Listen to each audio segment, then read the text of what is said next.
بسم الله الرحمن الرحيم الحمد لله رب العالمين والصلاة والسلام على رسول الله وعلى آله وصحبه أجمعين ما بعد waxaan jeclahay inaan halkan ka soo jeediyo fariin ama risaalo fariintani waxay dhamaystir u tahay fariimihii saddexda ahaa ee aan khudbadii jumcada daraad aan ku jeediyey ama ku sheegay fariimahaas oo ku kala socday ragga haya xilka Soomaaliya u sareeya iyo qolada mucaaradka ee doonaysa inay ka riixaan oo ay ka qaataan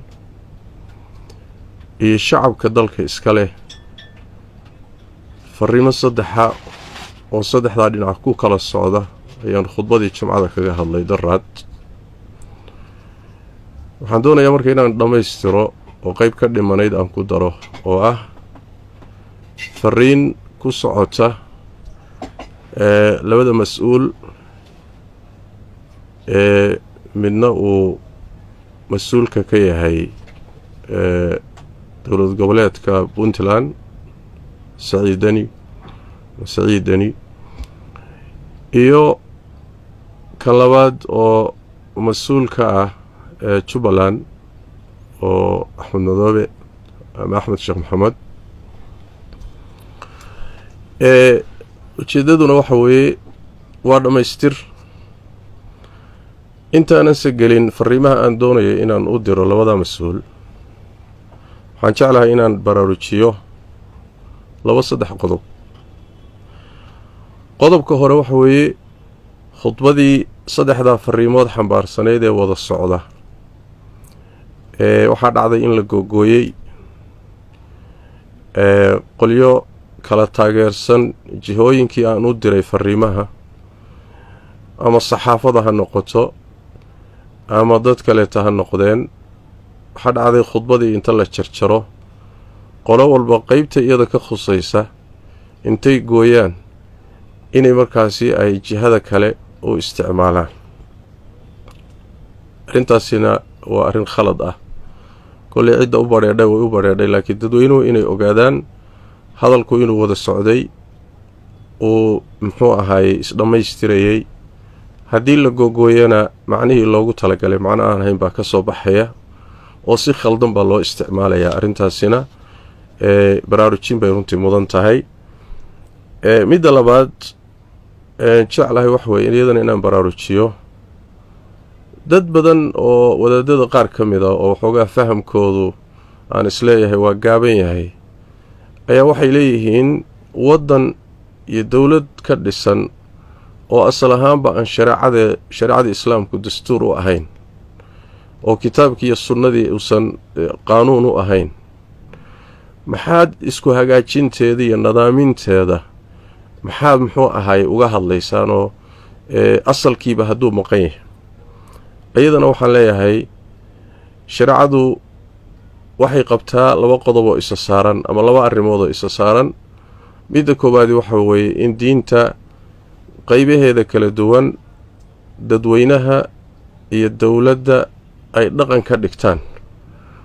oo nidaam kale iyo dastuur kale aan meesha la soo gelinin iyadaasi dhammaystiran lagu kaaftoomo taa waa qodobka labaadna wax weeyaan in dalka iyo dadku ay nidaam iyo kala dambeyn iyo dowlad leeyihiin haddii labadii maqsad mid la waayo ama mid adkaado oo yacni wax weeye ruuxa muslimka ah inta tabartiisu mukallaf ku yahay kii kala hadluma la dhihi maayo oo dowladnimada iyo nidaamka iyo kala dambeynta in la helaayay waa daruuro noloshiba u baahan haddii markaasi muxuu ahaayey tii kaleeto iyadana naseexadeedii iyo wadideedii iyo ku dadaalkeedii iyo la joojin maayo laakiin sax maaha in la yidhaahdo tani hadday maqan tahay tanna hala tuuro ha maqnaato waa faham khaldan waaye qodobkaana baraarujin buu mudan yahay oo haddaan shareecadii iyo inay qaanuun iyo dastuur laga dhigto oo shayga keliyata ee rasmiga lagu badbaadi karo uu yahay caalamul islaami oo dhan taa haddaan khasaarno weynay maaha inaan nidaamkii khasaarno oo kala dambayntii la khasaaro oo dowladnimadii la khasaaro waxa weeye ha laysla wada khasaaro sharcina maaha caqlina maaha ujeeddada aan ka leeyahay fariimahani ma aha wax kale ma aha waa macdiratan ilaa rabbikum inaan horta waajibka inta ugu yar inaan gudanno ilaahay agtiisana aan cudurdaar helo midda labaadna waxay walacallahum yattaquun dadka hadalka loo jeedinayana inay wuxuun ku qaataan waa suurtagal oo ilaahay tabaaraka wa tacaala uu ku anfaco annagana dan kale kama lihin kursi iyo jago iyo magac iyo adduunye iyo midna kuma raadinayno sidii nebigu yidhi in uriidu ila alislaax ma statacت ujeeddadaydu inay wax hagaagaan weeye inta karaankayga ah laakiin ujeeddo kaliya dan kale kama lihi in muxuu ahaayey laga dhigto yacni wax weeyaan hadallada noocan oo kaleeta ah siyaabo khaldan loo isticmaalana oo hub la isku garaaca laga dhigtana ujeeddadaydu ma aha laakiin waxa weeye inaan ummadda la tawjiihiyo la yidhaahdo war halkaa halis baa ku jirta halkaasi muxuu ahaayey maslaxadu halkaasay ku jirtaa baraarujinta laga qayb qaato ujeeddadu intaas wey haddaan qodobadaasi intaa kaga soo baxo oon u imaado fariimaha aan doonayo labada mas-uul inaan u diro waxay tahay labada mas-uul ee labadaa deegaan horjoogayaasha ka kala ah sida muuqata waxaa muuqata in runtii aada mushkilada hadda waddanka ka jirta inaad qayb ka tihiin kulamadii iyo isu imaadkii iyo wadahadalkiina inaad shuruudo badan aada hor dhigaysaan shuruudahaasi maxaa gar ah maxaa gar ahayn maxaa khaldan maxaa saxsan masale kale waaye laakiin war ha laysu yimaado ha la wada hadlo aan wada hadallo aan heshiina waaye in shuruuda lagu xidho mushkiladii qayb laga noqdo oo ummaddii inay muxuu ahaye wuxuun ay u suuroobaan aada caqabad ku noqotaay waa mushkilo arrintaasina waa arrin iska muuqato arrin maanta dadku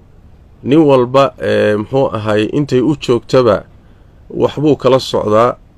waxa jira iyo say wax u jiraan ma aha adduunkii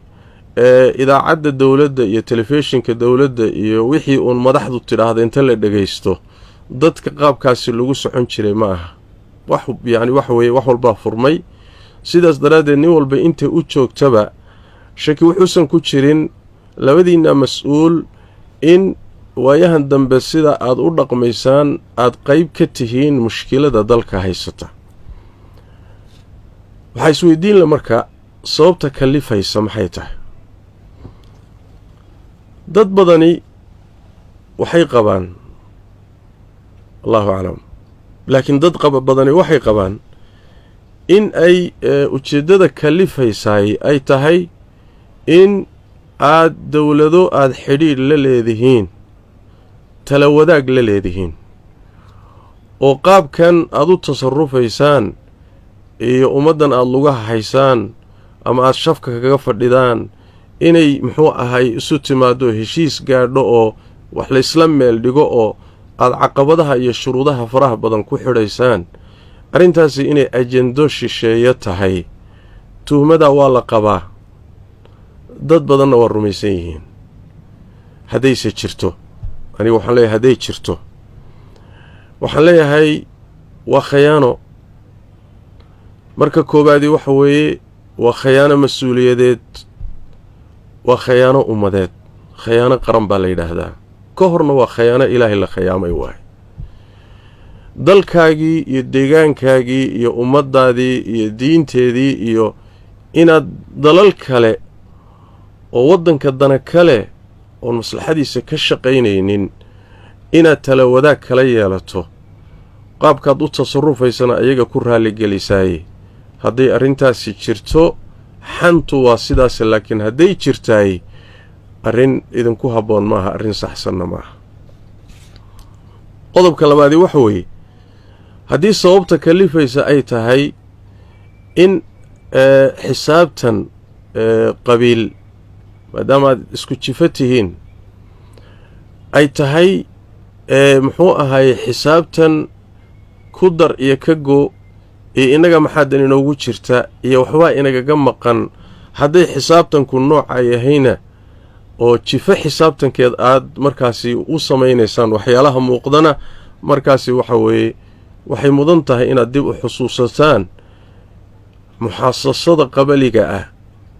iyo annagoo ree hebel waxbaa naga maqan iyo intay wax naga maqan yihiin laysu imaan maayo hadday sidaas tahay sababtuna waa tii lagu halaagsamay waana tii lagu baaba'ay waana waxa heerkaa maanta ina dhigay waa ta noocaasoo kale ah waaye inaan marka waxa weye caqligeedii iyo garaadkeedii waaye aragnimadeedii ka faa'iidaysan weynaaye iyadana waa caqli xumo waa hadday tahay waa haddii sababtu ay tahay cadaawad shakhsi ah oo idinkala dhaxaysa ninka xilka haya mas-uulka xilka ugu sarreeya haya haddii ay tahay cadaawad idinkala dhaxaysa meelaad isku qoonteen fadhiyaad isku qabsateen waa la isu dhaartay car iyo car baa lays yidhi hadday tahay isqoonsi shakhsiya oo adiga idinkii idinkala dhexeeya ninka oo ay tahay ama isaga waa inuu meesha ka baxo ama waa inay ummaddu kala maqnaato hadday sidaas tahay waa waxay soomaalidu yaqaanaan isxiniya taabadka iyo nin necbaysi hadday tahayna hadday arrintu sidaa tahayna ma habboona nin baan isnecebnahay iyo hebel baan isdiidannahay inaad ummadda u kala haysaan oo aad muxuu ahay lugaha u haysaan oo muxuu ahay nin necbaysi iyo nin hebel baannu isdiidannahay in masaalixdii waddanka halis loo geliyaayey ayaduna caqlina ma aha sharcina ma aha damiirna ma aha dadnimona ma aha hadday taa tahay sababta kalifaysa waxaan leeyahay marka caqliga u soo laabta oo xikmadda u soo laabta oo mas-uuliyadda aad haysaan waxa ka dhalanaya iyo muxuu ahay culayska ay leedahay dareema gobollada aad gacanta ku haysaan eed mas-uuliinta ka tihiin ee horjoogayaasha ka tihiin ayaa mashaakiil fara badani ka jiraan soomaalida kalena waa la qabtaaye nabadgelya la'aan khilaaf siyaasi ah marna deegaan iyo qabyaalad noqonaya sheegasho fara badan oo dadkii sheeganayaan oo dad fara badan ay dulmi tirsanayaan noloshii oo cidhiidhi gashay siyaasaddii oo laysku haysto meel walba muxuu ahay qoorta layskula jiro dadkii deegaamada aad horjoogayaasha ka tihiin ku noolaa ayaa dhibaato fara badan haysataa oo tan aad ka sheeganaysaan qoladanka ahta aad ishaysaan aad ka sheeganaysaan intaa ka badan baa laga yaabaa deegaamadaad ka soo jeedaan in laydinka sheeganayo soo ma fiicna marka in aad dareentaan war kuwii inuu hoos joogay baaban mashaakishoodii xallin la'nahaye dalka oo dhan iyo horsocodkiisii iyo dowladnimadiisii iyo nidaamkiisii yaynaan caqabad ku noqonin soo ma ahayn soo in mas-uuliyadda la dareemo ma aha soo in ilaahay looga cabsado ma aha cumar radiallahu tacaala canhu wa ardaa xilkasnimadu sidan waaye ayaa waxaa kutubta taariikhdu wariyaan inuu dhihi jiray haddii waddanka ciraaq isagu markaa madiinuu joogaa ciraaq haddii ay baqal ay ku simbirraxato baqal hadday ku kufto ciraaq waxaan ka yaabayaa ilaahay hortiisa in lay weydiiyo la yidhaahdo maxaad jidka ugu hagaajin weyday maxay u kuftay cidda mas-uuliyad iyo xil dareemaysa taasuu ahay ummadihii idin hoos joogay gaajo nabadgelyo darro abaaro rafaad muxuu ahay dhib oo dhan baa haysta meeshii marka laga fikiri laha war horay aan u soconno oo tan aan joognana inu muxuuha isku mashquulinno ina mashaakishooda hoose wax ka qabanno taa guudna aynu horay u riixno oon tanaasulno aan ka fikiri lahayn inaynu maanta muxuu ahay mindi ku taag iyo hebel ma arki kariyo hebel baan isnecebnahay iyo waxoogaa yar baa meesha iiga muuqda waxbaa igaga maqan iyo warnimayaho waxa weeye arrintu halkaa ma taallo soomaalida waxay yidhaahdaan muxuu ahay bisadna waa ka ciyaar jiirna waa ka naf bisadu jiirkii oo nafihaysay iyadii ku ciyaaraysaa in ummadda aad masaalixdeedii iyo danteedii ayada oo maanta dhib dhammaysatay oo dhibka maanta haystaayey wax ka badan ba aan xamili karaynin inaad haddana waxyaala yaryar muxuu ahay sagaaro maxay dhihi jireen biyo macabta iyo biyo macabta iyo waxaan macno lahay inaad isku haysaan runtii waxa weye waa nasiib xumo weye waxaan dhihi lahaa marka oon idin dhihi lahaa tanaasula oo maslaxada ummadda ilaaliya oo shuruudahan faraha badani waa wax laga gudbi kara iyo wax la isla meel dhigi karee shuruudahan caqabadaha ka gudba oo mindi ku taag dalna ma koriso dadna ma koriso ummadna wax ma tarto horumarna ma keento nin baan is aragsannahayna haba yaraatee wax ma soo kordhiso tanaasula oo ummaddu inay is aragtoy kulanto oo wada tashato oo natiijo gaadho oo nidaam wada dhisatoy horay u socoto qayb ka noqda u tasarufa si mas-uuliyadii ku jirto dareema mas-uuliyadda idin saaran ee ilaahay agtiisana idinka saaran bulshaduna ay idinku aaminto idiin dhiibtay haddiiba laydiin dhiibayba ijiid aan ku jiidee macno ma keenayso ahmiyadda ammaanada dareema waxa aad haysaan ama si khalada ku haya ama si saxa ku haye waa mas-uuliyaddii dhulka iyo samaawaadka iyo cid walba ay ka cudur daarato qaadi kari weyday oo ay ka cudur daarteen baad qoorta u ridateen markaasaad haddana qaabkan u tasarufaysaan waa wax la yaab la waay waxaan idin leeyahay cuquubada imaan karta qiyaasa ilaahayna ka baqa cuquubada iyo nafsiga soo degdegi kara iyo ka daahi karee aakhare jiri kara labadaba xisaabtiinna ku darsada ummaddan masaakiinta eed korkeeda ku ciyaaraysaan ee dulman habaarkeeda iyo isheeda iska ilaaliya iska jira caafimaadkiinna uga tura qoysaskiinna iyo ilmihiinna uga tura aakhiradiinna uga tura naftiinna uga tura dadkan aad korkooda ku ciyaaraysaan ma idinka sheekaynaya idinkaa horjoogayaal u ah laakiin runtii waxa weeye ma aha dadkii maanta tasarufaadka idinka muuqdaayay korkooda lagu tasarufi lahaa ma aha dalkuna ma xamili karo dadkuna ma xamili karaan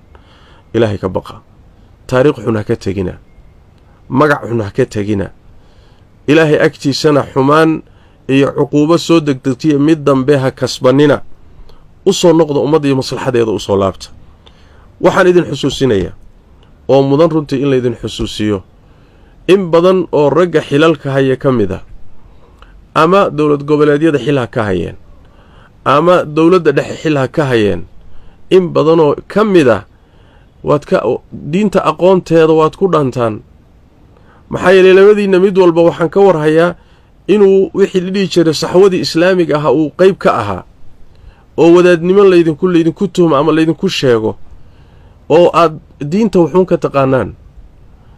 marka in dadkii aad aqoon dhaanteen maanta ay idinku yeedhaan warkaalaya maslaxada imaadda warkaalaya fadhiga imaadda wartalada imaadda idinkuna aad muxuu ahaaye aad diidaan ama shuruudo iyo caqabado hor dhigtaan sooma kitaab xoornimo ma aha yaa soo waxay soomaalidu dhihi jirta janno kaboodnimo ma aha sooma noqon karayso tii ilaahay qur-aanka kariimkaa ku sheegay tabaaraka wa tacaala ruux aqoon leh oo haddana aqoontiisii aan ku dhaqmaynin tusaalaha xun ee qur-aanka kariimkii ka bixiyey marka nimayahu ilaahay ka baqa iska daaya idinkii qayrkiinba wax la yidhaahdo beesha caalamka iyo muraahanada aad muraahanaynaysaan beesha caalamka ilaahay tabaaraka wa tacaala ummadda dalkan burburay maalin buu ka soo bixiyey gacanta wax la yidhahdo beesha caalamku wax ma dhisto waxbayse burburiyaan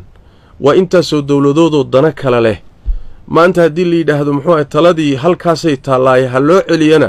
runtii waxa weeye waa ungod kale ku sii dhaca waxaad samaysaan dalku haddaad idinka isfahmi weydeen wuxuu leeyahay culimuu leeyahay aqoon-yahan buu leeyahay dad cuqalaa buu leeyahay khubaruu leeyahay waayo arag buu leeyahay talo ummadda bannaankeeda ah ha aadina hana ku talinina tanaasula masaalixda dalka u tanaasula masaalixda ummadda u tanaasula shuruudan meel iska dhiga nin nacayb meel iska dhiga nin necbaysi meel iska dhiga hebel baan ishaynaa meel iska dhiga heel baanu masaalix iyo waxoogaa isku qabnaayo dana aanu isla heshiisnahay iska daaya waxaad miiska imaadda oo ha la wada tashado in la wada tashadana ogolaada una soo tanaasula caqabaadkan faraha badaneed hor dhigaysaan in ummaddu isu timaadana wax laga garaabi kara ma aha wax la fahmi karana ma aha tafaasiir fara badan oo runtii waxa weeye ummaddu inay ka bixiso oo ay ka timaaddo wixii la dhihi jiray muxuu ahay tuhmooyin fara badan ka yimaadaanna way imaanaysaa ama tuhmadaasi gar ha ahaato ama yaysan ahaanin leanna ruuxu meeshuu isdhigo shilalkuu isdhigaa lagu qalaa nebigana sal alla alay wasalam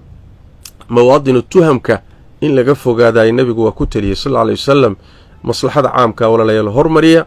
ummadda danteeda guudna hormariya waxyaalahan hoos-hoose yaryarkeed idinku isku aragtaaneed biyaha hoosteeda iska taabateenna